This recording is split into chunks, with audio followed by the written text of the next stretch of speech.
Overseas confession. Tiwala. Hi. Please hide my name. I just want to let this out. I've been carrying this pain for months, and I feel like I'm drowning in silence. I left the Philippines 3 years ago. I promised my husband, konting tiis lang love para sa kinabukasan natin to. At first, everything felt okay. Video calls every night. Good morning, ingat ka, I love you. Alam mo yung kilig na kahit LDR, buo pa rin ang tiwala. Ganon kami noon. Every month, I sent money.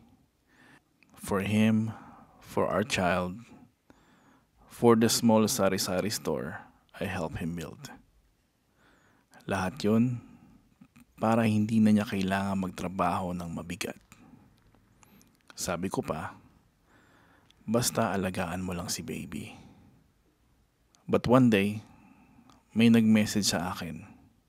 A girl. Hindi ko kilala.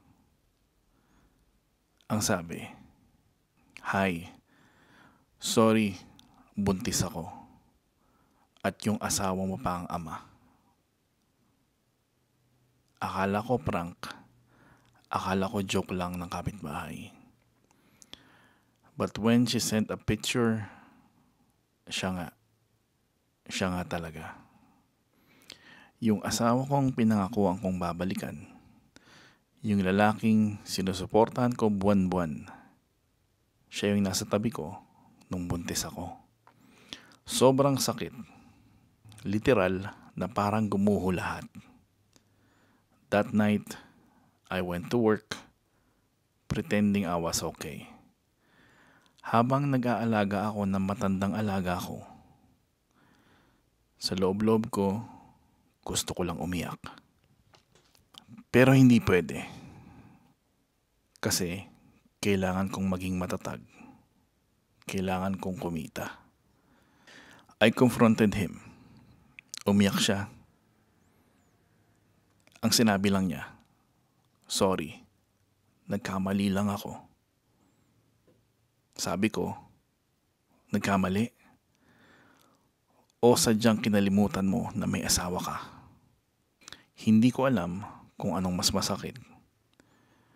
Yung niloko ka o yung ginamit pa rin yung perang pinaghirapan mo para suportahan yung ibang babae.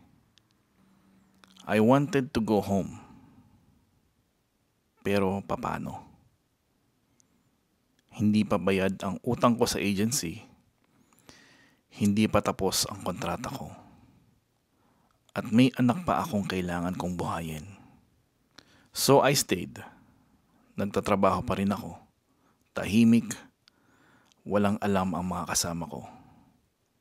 Pero gabi-gabi, umiiyak ako sa kwarto. Nagtatanong, bakit ganito ang kapalit ng sakripisyo? Now, a year later, I'm still here. Hindi na kami nag-uusap. Pero nagpapadala pa rin ako para sa anak namin. Hindi na para sa kanya. And every time I look at my reflection, nakikita ko yung babaeng dati mahina, ngayon matatag na. Hindi dahil gusto ko, pero dahil wala akong choice. Nagmamahal, Miss M. So Miss M, isa lang masasabi ko, darating din yung araw na hindi na masakit yung nararamdaman mo. Ang importante is your peace of mind. Hindi mo na kailangan bumawi sa mga taong nanakit sa'yo. Bumawi ka na lang sa sarili mo at para sa anak mo. Kasi sa dulo, ikaw lang din naman ang makakaahon sa mga sugat na iniwanan nila sa'yo. So, be strong para sa anak mo at para sa future niya. And take note, hindi mo kailangan ipaglaban ang mga taong hindi marunong pumili ng tama.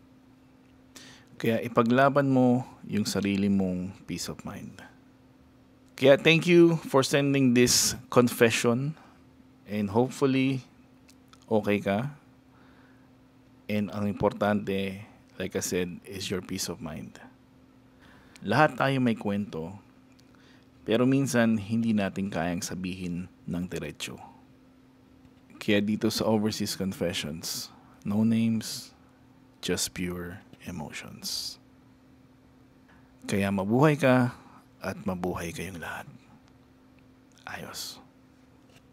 Overseas Confessions, mga lihim ng pusong lumalaban sa distansya.